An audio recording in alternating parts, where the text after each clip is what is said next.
Thank you everyone for your attendance today at Clayton State University. The Department of Health and Fitness Management is conducting a series of lectures this year. This is the second one. Our guest today is Wael Jaber. He's a well-known international master trainer for radical fitness. He's also a recognized speaker for several national and international health conferences and workshops. He's the Master Franchisee of International Development for the SPI. It's a Canadian fitness and sport education institute that provides certification courses around the world. Wael previously trained competitors for Middle Eastern competition. It's a talent show, just like the same one we have here in America. This one was called Star Academy Arab World. This particular telecast, Wael will share with us personal lessons learned during 20 years of business development in the fitness field. Topics will cover find your passion, perseverance, delegation, some core values, power of thinking big, financial management, mindfulness, some importance of planning, life and work balance. It goes on and on. Without further ado, please welcome Wael Jaber. Dr. Melanie, thank you very much. Well, hello everybody. The nice thing is when Dr. Melanie told me about a presentation about personal experience and success, first reaction was, wow, success, great. And see, success is a very individual thing, and everyone look at success in a different way. So what some will see successful, others don't. And once you're busy in creating a future and dreaming big, then you don't think that you're actually reaching success because it's still very, very far away. So I hope through this conversation today, I'll be able to transfer some of the lessons that I have learned and in my journey, if you want, throughout these 20 years of work in the fitness field. So first of all, I'll introduce a little bit myself. My background is human kinetics, and I've done Master in Business Administration. I also taken several certifications, more than 25 in the fitness field, and I'm still doing so until today. The jobs that I'm working at started SPI in year 2000. That's development of education, fitness education worldwide. And in year 2004, a big thing happened in my life is being on a live broadcast that Melanie was mentioning, which was Star Academy. That was watched by over 8 million people, and that was a great experience. I'm going to talk about it later on because what's important are the lessons learned in every part. In 2008, started in radical fitness. 2010, I developed a program at university called Professional Fitness Diploma. During this time, I was teaching at 3 universities. And in 2015, started teaching with ACSM, the ACSM Certified Personal Trainer, which was a big thing for me in life. And right now, there is a big expansion in terms of SPI, where we started in China, we started in Dubai, the UAE, we started in Morocco, all in the same year. So that's a big life change with a lot of travel and a lot of new experiences. So the first thing I would like to talk about is the turning points. You know, see, turning points are points that when we are in the middle of it, we believe that life is really hard. We believe that why this is happening to us. And we start to think when this is going to be over.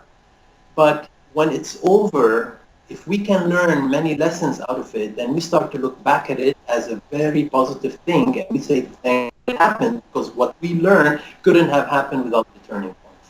So my first turning point was at age 17, no, actually 18, when I started university. I did 2 years of electrical engineering, and I didn't like it, and I decided to change. In our culture, we had a choice. You know, it's either engineer or a doctor, or basically a lawyer. So having any other major was not actually in the book. So I did engineering, but I really couldn't find myself. And to go and decide something like human kinetics, that actually at that time in my country there was no job for it, was a really big thing. I had to go against the family, I had to take a decision, And throughout this period, it was the biggest turning point when I took a decision by myself and switched to human kinetics. My father didn't talk to me for a full month. We're living in the same house at that time. And at the same time, I had several personal issues, but this is where I started realizing that I need to get rid of stress. And this is where I first learned meditation, something also I'm going to talk about. My second turning point was after finishing university, which I was very happy because I loved what I was doing, but changing into a new country. And when you change to a new country from Canada to the Middle East, it's a little bit different. The culture, the habits, the technology, the driving on the street, everything is different. And this is where the big turning point, I decided that I'm not going to compare, because I've seen so many people when they leave to another job or another country or they move, they start to think of all the good things they left behind. And when they go back, they start to think of all the good things they left behind on the other part. And so they always be in the middle where they're not satisfied anyway. And this is where I learned that actually, if you want to make the best out of the situation, you have to focus on the positive. It's something also I'm going to mention later on. Another turning point was not getting married. It was actually having children. So if you have children, you know that it's a big turning point. It's the most amazing thing ever. But it teaches you that you have no more control of your time. When you have children and they're crying and they're waking up, you forget about life control. And this is where you start to learn that actually you need to know how to let go, and certain things in life we cannot control. So this is also something important in business that we'll talk about in a little while. Okay. Another turning point was also after giving the TV show. After giving the TV show, it was so nice to walk on the street and people recognizing me. I have young people who want to take photos, and even when I travel into different countries, people recognize me. They don't anymore because it's been a couple of years. So when you're off TV, people forget you. But at that time, it felt so amazing, and I felt I'm on the top of the world. It's really nice. But after a couple of months, even this type of happiness, you get used to it, and it doesn't bring the same type of pleasure, because I couldn't really get a business out of it or find what can I help people more with this. And so this is where I decided that actually it's not the most important thing is to develop my brand name, is actually to develop an organization. And I started learning what does it take to create an organization, something we're going to talk about because it took me a long time and still working on it. And another turning point was in 2008 when I started two businesses at the same time, and in 2010 I added the three. I started Radical Fitness, SPI, and the university program. And this is a big lesson when I learned if you move from one business to the next without establishing the first, life will become very, very stressful. So I'm going to talk about how you can grow an organization step by step and focusing on the different parts. Otherwise, so stressful. And the big turning point was between 2010 and 2014. It took about 5 years up to 2015. And this turning point, this is where I lost a lot of part of the business. I was trying to borrow money from every person I can. I reached a point where I don't know where to borrow money. I have problem even, I was considering divorce. So everything possible that can happen in problem in life, it did happen at the same time. And right now, I say this is the best thing that happened because there are so many lessons that I have learned from that period. The biggest lesson learned during that period is actually the decision to rise up. Rising up, it took 4 years. It took actually understanding the brain and how it works. And it took a lot of reading and reevaluating internally. And I remember the biggest point when I decided that I'm not going to tell people about problems. See, we tend to, when people come and complain about certain things, we try to explain for them why things are not working. And if you're working in an organization and you did something wrong or the organization not working perfectly, we tend to talk and talk about the problems. And so one of the decisions I took at that time, I said, no matter what, if somebody asks me, I'm going to say things are getting better. I didn't believe that things are getting better at that time, but I read in books that positive thinking is a must if you want to move positive. So I started talking positive, and what I started realizing is when I said this, gradually I started to believe it, and gradually the reaction of people became more positive, and the complaints started to be reduced. And I started to focus more and more on the positive parts.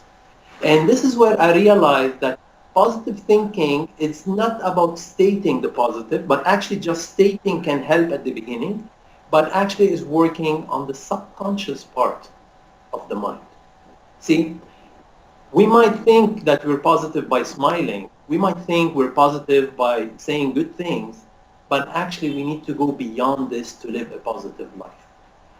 If you go to sleep and you're stressed out every night, if during the day you feel a lot of tension, if whenever you're alone, because usually once we are around people, it's easy to act positive, but once you're alone, nobody's there to evaluate you, then check your thinking. If your thinking is about the future or dreaming big or thinking about great moments, then you are a positive thinker. If you're more into worrying and stress, then it means you need to work on the mental part.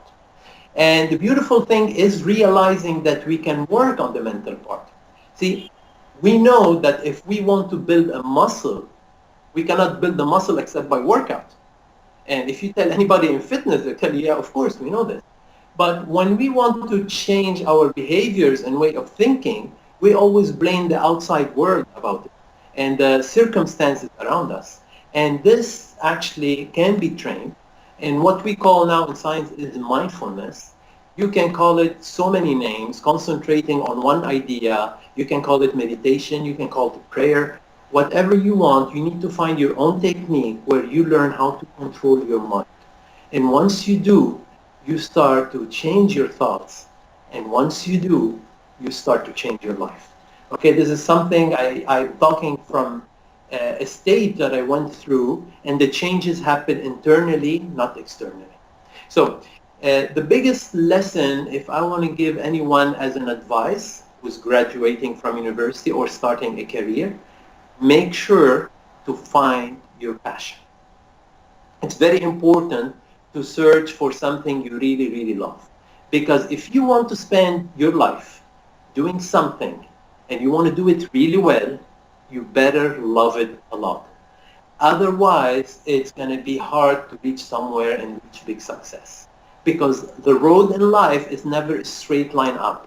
Once we dream and we see it and it's so great, we have such a great energy. But once we start the action part, it's never exactly how we wish for. It goes the way it should go so that it grows, but it's never how we think it should be. And so whenever things go against the way we want it to go, this is where we need something we truly love to stick with. Because if you want to reach anywhere, a very important part you need to have is perseverance. See, perseverance is what you need to keep trying and trying and trying, and to receive what we call experience. Okay? I love the word experience, and if you want to really know what is experience, it's actually putting the word failure in a positive way. So when you say, oh, someone have a lot of experience, meaning he have hit the wall so many times, and then he get up and he continued. And so if you want to have more and more experience and learn what works, you have to keep trying, and you have to try so many things that won't work. And when you know what doesn't work, at the end you will find what works for you. And to do that, you need action. So many people dream big. They keep on telling you what they want to do, but we never really see the action stage. We never see them actually going out there and trying. And so this is a very important part. If I want to talk from my own dreams, growing SPI globally is something I dreamt about for about, I can say maybe 15, 16 years.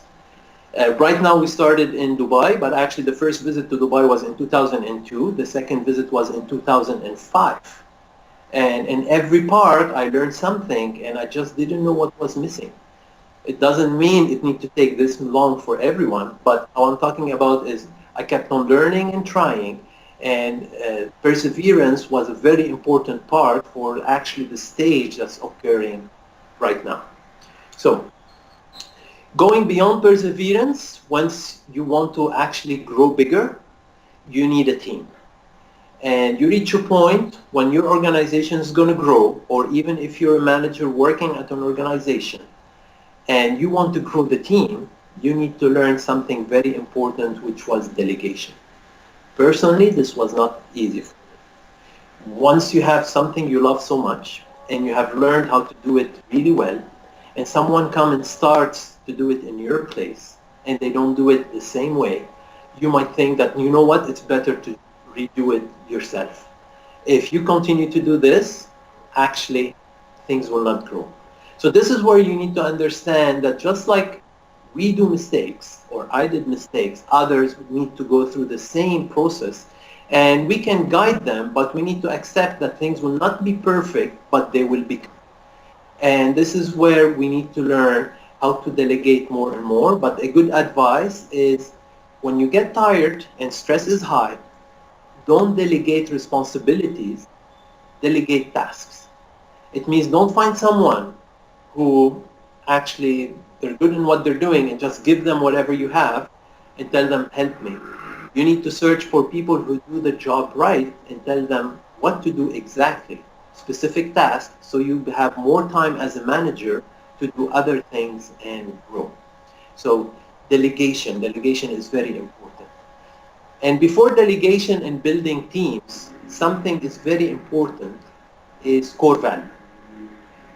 Throughout the years, trying to find the right people, I always looked at people who are hardworking. And I believe that if you are hardworking, then you can reach to the sky.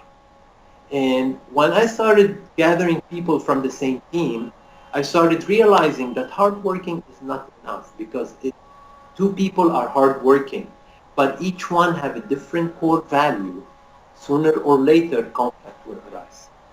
And so core value, when we study it, it's beautiful because we read what the company is right, and it's always a spiritual mission, and it's always towards society, but it needs to be a real internal belief. If it's not there, it cannot happen. I'm going to give you an example. If there are two people, one person have their core value is that making money. Making money is the most important thing in getting rich. Another person core value, the most important part for them is actually helping others. Now, it doesn't mean if you're not making money, you cannot help others. But when you come in a situation of conflict, where either the situation you can do something to make more money, or actually you can do something else to help a person and not make as much money, then the conflict will arise, and actually organizations are human beings working together. And so small things like this can grow into bigger and bigger conflicts. And so if you want to build a team and find the right people to delegate, make sure they have the same core value. And to make sure they have the same core value, you have to first find your own core value. And so really, if you want to build any business or grow in business, you must start by understanding yourself. And I think this might take a year, a two, a lifetime. It doesn't matter. But if you don't really understand yourself and what makes you tick and what makes you move, and you have not found your passion, I think you should make it a full-time job to do so. How can you find your passion? Find the things that once you do it mindfully. Meaning, when you are doing it, you're not thinking about anything else, and time will fly, will pass.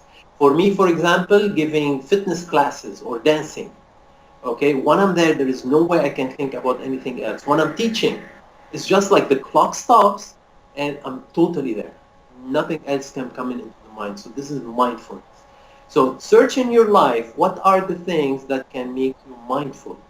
And usually these are the things that are your passion. And then you need to find a way, how can you use this passion to help other people? Because if you cannot help anyone, then you will not make money, and then at the same time, you cannot build a business and survive. See, we need the money. So after all, so we need to build the business. So this is how things are so related, and I believe it all starts internally by finding and understanding yourself. So after knowing oneself, it's important to have a big dream. Big dreams. And when I say big dreams, I mean it must be a dream that when you tell someone about it, they will laugh at you. They will say, oh my God, I can't believe you're dreaming this big. Which world, which earth are you from? And the importance of big dream is really big for you to really be productive and move in life. Okay, so if you're starting with your big dream, don't tell people about it. Okay, because when they laugh and you're not ready for that, it's going to make you doubt.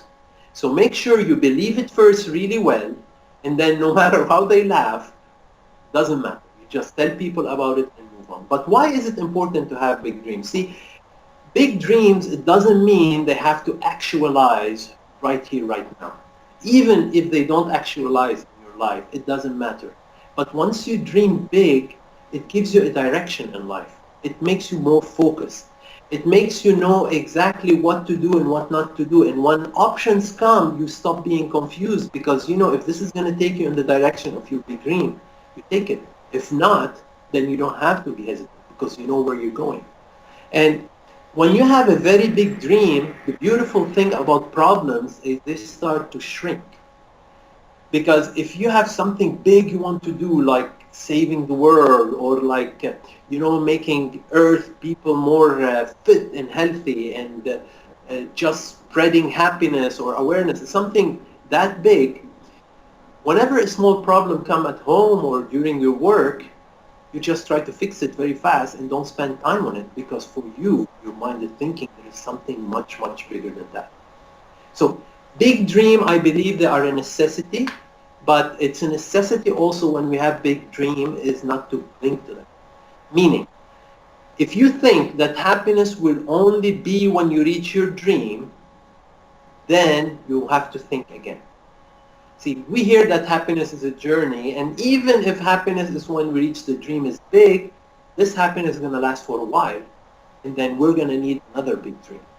So the big dream, make it so big that it's so far for you to reach, but make sure to have smaller dreams and then work on them that will get you to the big dream.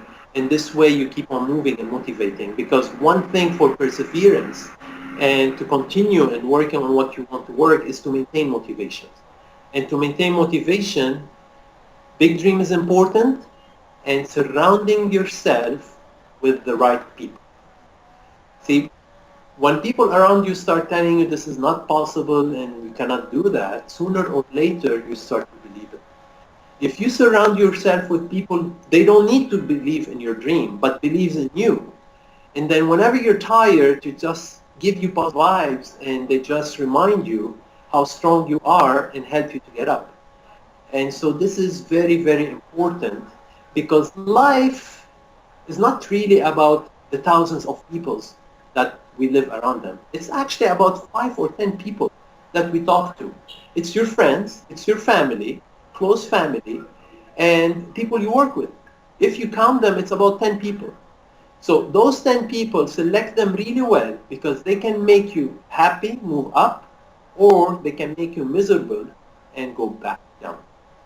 And I know sometimes we have negative people around us. They could be very close family members, but this is where we need to learn how to draw the line. And it's not something I can teach you. It's not something books can teach you. It's something that you need to practice and practice. And trust me, when you start, it will get. So positive thinking is very important. Positive people is very important. But don't think in business negative people are not important as well. One time I was talking to a business developer, and she told me, when you want to select the team, you need to have a person who is critical and negative, meaning who see all the problem that can happen in the world. And that was a big surprise for me. I was, what? Like, I'm a positive thinker. I've been working on positive thinking. And you tell me I need to have a critical person who tells me about negative? And she mentioned that leaders sometimes, when they keep thinking positive, they get detached from reality. And we need people who come and tell us, this is the problem that can occur, and this is something that you might encounter. And we need to set a plan for it. And this is a backup plan. Hopefully it will never happen, but it's good to think about it and set a plan and not to think about it after that. So negative people, don't stay close to them, but know this, they are important part of our lives. Okay, whether in business or in life. They make us think twice or see the whole picture before stepping into the big adventure of life. Now, when we step into the adventure of life and you start to grow in business, and then you have a family and you have kids, life challenges you really big because, see, as we are young, we have lots of energy, and as we grow older, unfortunately, energy doesn't grow with us. So energy starts to shrink, but yet the responsibility keeps on growing. We need to do more things with less energy. So this is where you need to become more and more efficient. And this is where we talk about the wheel of life. I'm sure you have heard about the wheel of life. The wheel of life where you need to have time for your family. You need to have time for your work. Not all your time is for work. You need to have time to develop your mind by studying something. You need to have time to exercise, to develop your physical part. And it's divided into many pieces. And you need to have that balance. My advice, or from my personal experience, I never was able to find that balance. But I have created my own wheel of life. See, the wheel of life, I used it as a guideline. And I think this is the way it should be used. And you need to find your own wheel of life, meaning keep on trying. We can never really have balance, for example, when a newborn baby is there. You cannot say, no, it's not time for family. Now I want to spend time for myself. That newborn baby needs, especially for a mother. Okay, so this is not possible at that time. You cannot say, I want to have balance when you're starting a business and there are deadlines you need to finish. But make sure that this doesn't expand for a long time, because if you believe that when this stage is going to finish, life is going to become easier, guess what? Every time you grow up a stage and your business grow, responsibility grow and stress will grow. When you are working with yourself, then you only have to solve internal problems. When you work with two people, you need to communicate for two people. But when it's four, it's like 8 people communicating. And if you're a manager, you have to solve all these problems. And then when you add family and you add a bigger team, then this becomes more and more challenging. So here where you need to be adaptable to change, actually. Okay, adaptation to change is very important. And find your own system. See, people who are control freaks, they need to set really time plan. They need to know exactly what they're going to do during the day, and they need to go through this. So they need time for their children, they need time for their family, they need time to exercise, and they need to follow this plan. But some people believe that if you plan everything, then life is no fun. That's another system. I'm not saying here there is right and wrong, because each one of you have a different system. And so when you understand your system, you start to adjust.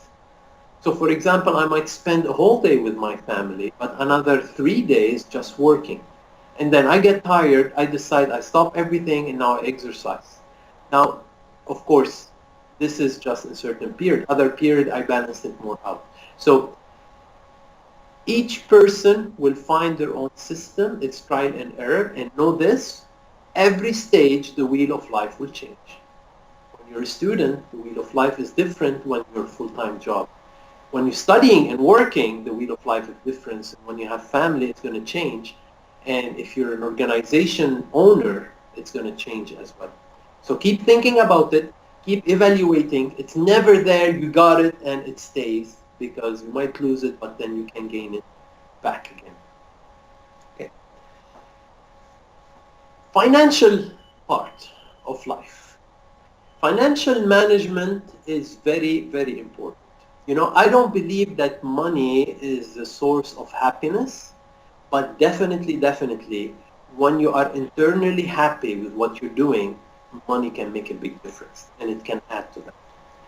And money can definitely bring misery if it's not there.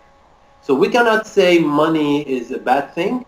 Money actually is a very good thing, and we all need it. We cannot survive without money. So the lessons that I have learned after falling in big debts and finding ways to actually pay the debts back and get out of it, and building the organization, because when you want to grow, you need money to grow. There is a lot of things that you need to invest in. So this is very important. It starts also as on a personal level. So first thing, make sure that your energy towards money is a positive one. Personally, I had a problem talking about money. Sometimes I had people owing me money for 3-6 months. I had in the market. When I had the phone to call and ask about money, I had a problem internally, and it felt really hard. This is what I realized, that this is a problem that I have, not in other people, that I need to change.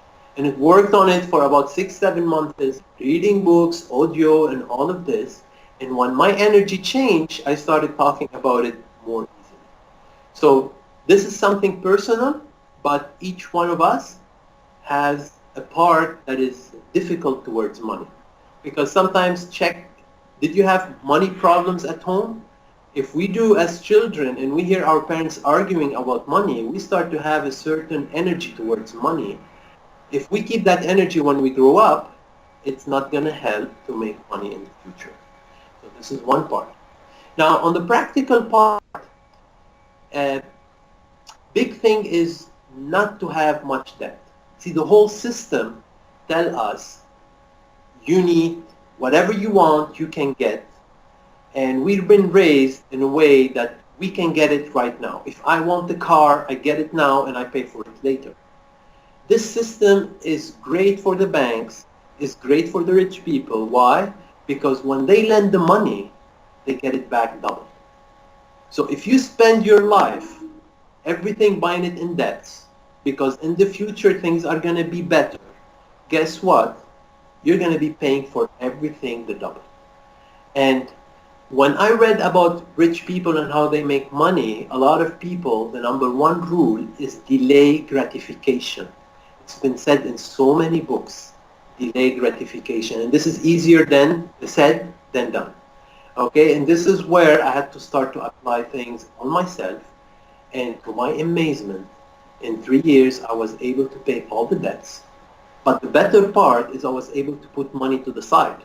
And money that if you tell me 3 years ago I will have it, it was a dream.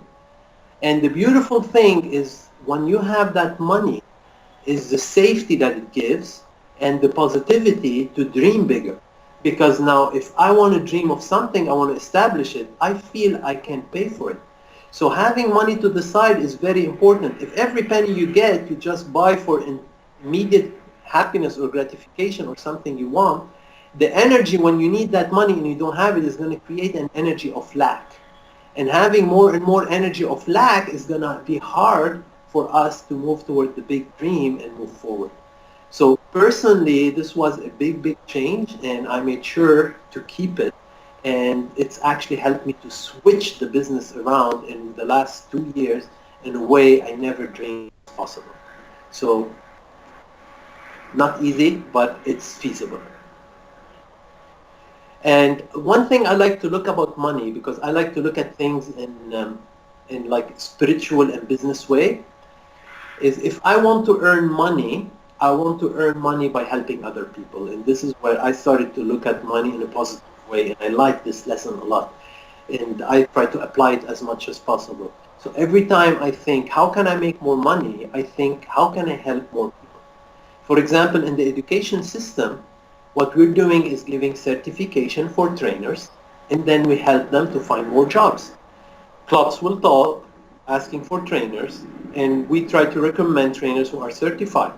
And then trainers, if they are well educated, they know how to help people live a better life, whether in fitness, whether in eating, whether in thinking. So depending on how educated the trainer is. So if we can build more education system, more established, target the whole person, and then help more people, then also we can make more money. And this relation between money and helping is just find it really amazing. That's why I said when you find your passion, try to find something that can actually help other people, and then you can turn it into a business. So, how we're doing on timing, Melanie? Good? Okay, great. All right. Everything is learned twice. It's one of the topics in the presentation. What do I mean by everything is learned twice? See, when I first graduated from university and moved from one country to the other, I thought that I'm a super knowledgeable person. Why? Because knowledge was just there. I have learned it in the books. I went to the market. Most knowledge, are not acquired by a lot of people, a lot of trainers. And so I thought that, wow, I'm super knowledgeable. And to my surprise, actually I found out that a lot of the things are still lacking because my knowledge was knowing without the experience. Okay? So when we learn something the first time, whether in books or we read it and we study it and everything, we know it, but we don't really understand it. Okay? So the understanding comes from experience. And once you have experience, meaning you have actually applied what you have learned, and then things will be very different. I'll give you a very simple example that I will never have an experience in. Pregnancy. If we talk about pregnancy, I might read so many books about pregnancy, but I will never know what pregnancy is because I'll never get pregnant. So a woman who's not pregnant yet, same thing, but once she's pregnant, she can understand pregnancy, and after delivery, she can talk about pregnancy in a different way. So if you studied management, you would know a lot about management, but what we study, when we come to apply it, it's quite different because we start to deal with people from different culture, different ethnic groups, different way of thinking, and no book can teach us this, and the only way we learn is through experience. But the nice thing is, after having the experience, once we read the same book, it will make a total different sense. And so in life, everything must be learned at least twice. First time you learn it through the books, and this is the purpose of the presentation, is actually I cannot teach you anything in 40 or 50 minutes, but hoping that if I talk something that resonates with you, and it will be a mind opener, and then you might think about it and you haven't thought about it before, and then you start to get the books and then work on it, and then you get the experience. And then after that, the best way to really make it part of your system is try to teach it to someone else. See, if you want to learn anything really well, but have the experience first. And when you try to teach it to someone, they ask a question in a different way and make you think about the topic in a different way, and really this is where it stays. So you study it first, you go apply it second, and then go move and try to teach someone. Sometimes I try to find people at home.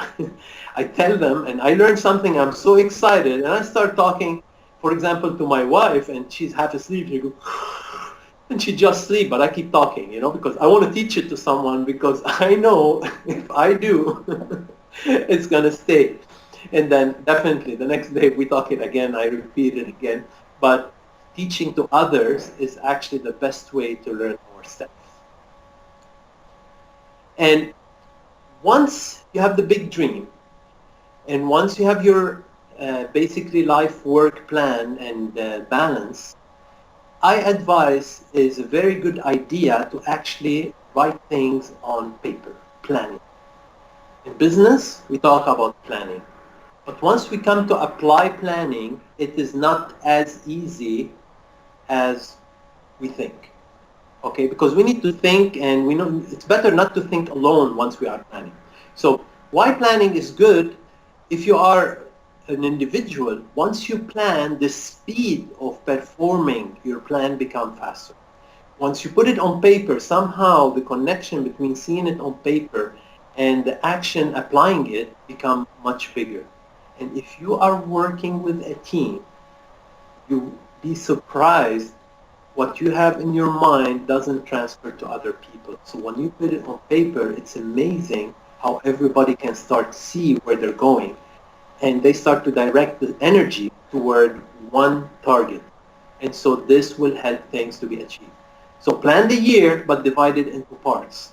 And then when you set the plan, make sure not to be really rigid about it, because plans are made to be flexible, because what you said sometimes, not sometimes, all the time is different in life, and it starts to change. So make sure to be flexible about it once you do so. And the final part before we move into the questioning is basically social media. I can see a lot of computers, I can see a lot of technology, and this is something worldwide. I think we have moved into a new era. I mean, a decade ago, a lot of things were not there, and it's a must for all businesses to learn about social media.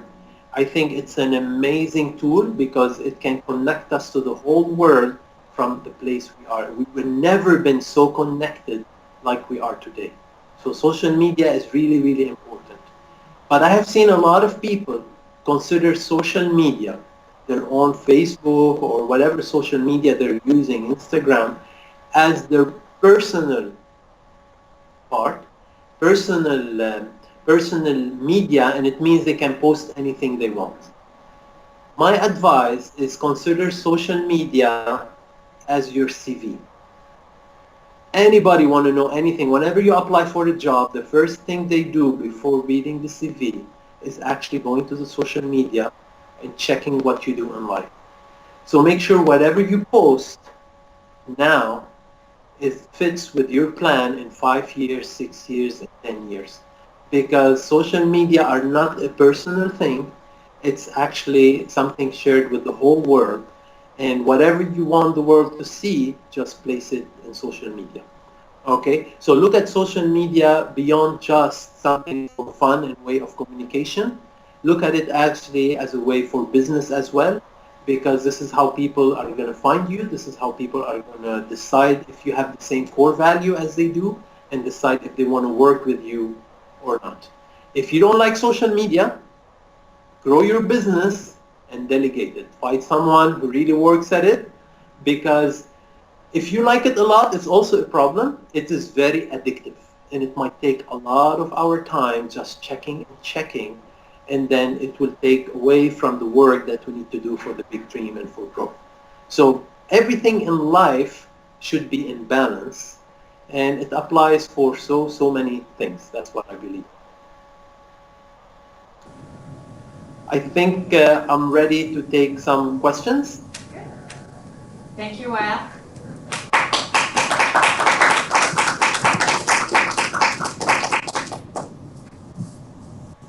Questions?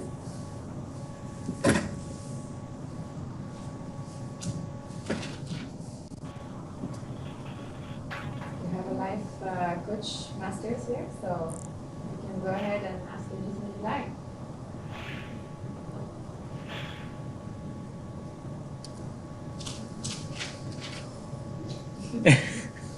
I have a question, Wael. You currently work a lot in Lebanon, and can you hear me? Just to let you know, I'm not able to hear. Okay. So You might there have are to get questions. closer. I think you need to turn on the mic.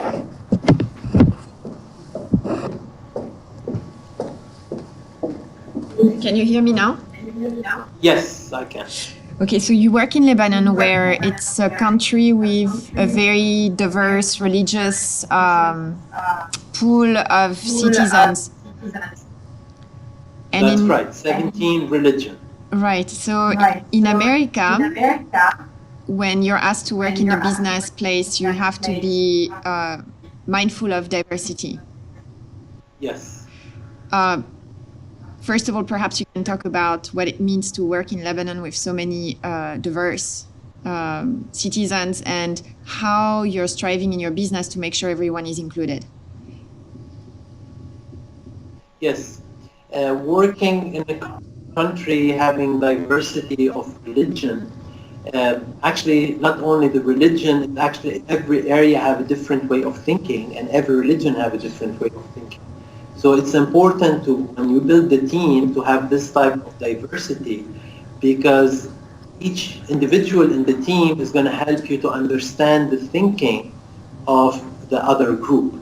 And it's important to make sure not to offend any group, and in every thinking and advertisement and development of the different way of explaining things, to make sure that it cover all type of, it doesn't offend any type of other way of thinking of religion. And this is quite a challenge. And that's why in every step, it's important to ask the different people. But this also goes when you move from a country to another, because every country have its different also values. And this is where we asked people who live in that country. For example, those pictures, imagine in a book, certain pictures, if we go to certain Arabic countries, are not supposed to be there. And we have to change those pictures and make sure that they don't offend anyone. Did I answer the question? Yes, thanks. Okay. Yes, I have another one. This is more on your management / personal experience. How do you deal with very difficult person in your business? Yeah, this is actually a challenge that happens on a weekly basis. Once you have difficult situation, personally, the first choice I decide, if I get angry, not to reply. First reaction is, if I need to analyze the situation, I need to analyze it when I'm in a normal state. Because once we are angry, everything sounds negative, and we tend to say things we can regret later on. So if the person I cannot communicate with the person, and they're really angry, and I want to really pass the message, but we are in a state we cannot communicate, I just take a deep breath in. I ask that, can we communicate this? Just give me an hour or two, and I get back to you. And then I try to take a deep breath in, talk to someone who actually helped me release this negative energy, and someone who was not involved in the situation, the surrounding people that I have at work, so that they can actually provide me with a more positive way of thinking. And then when the energy cool down, and the other person makes sure, because even a person who's angry, after a while they'll cool down, then we start the conversation from the beginning. But it's very important not to take things personally. Actually, I just had a situation last week when someone needed their certification urgently, and at that time they were not able to find someone in the office. In that 2 hours, the words that he was saying, the attack that he was attacking, it was amazing. He even went on Facebook and posted things. And at that time, when I contacted him within 2 hours, first reaction was, he was swearing, he was saying very bad words. I tried to calm myself and not to react with him. And then I just told him, relax, this is not the same person I know. And at one point, he told me, you know what, if you don't want to give me the certificate, I don't want it, it's okay. And my reaction was, I'm not going to take this personally. You are angry. When you calm down, we can talk. But internally, I was really boiling. It was like so hard. But after 10 minutes, when he calmed down, I calmed down. And then we communicated. I told him, listen, I don't want to find a problem. I want to create solution. Now there is a problem. How can we solve it? And when this discussion started, actually things started to change. And within 2 hours, we find a solution. And apology happened, and things became very positive. And so This is how I personally deal with it. Meditation helps.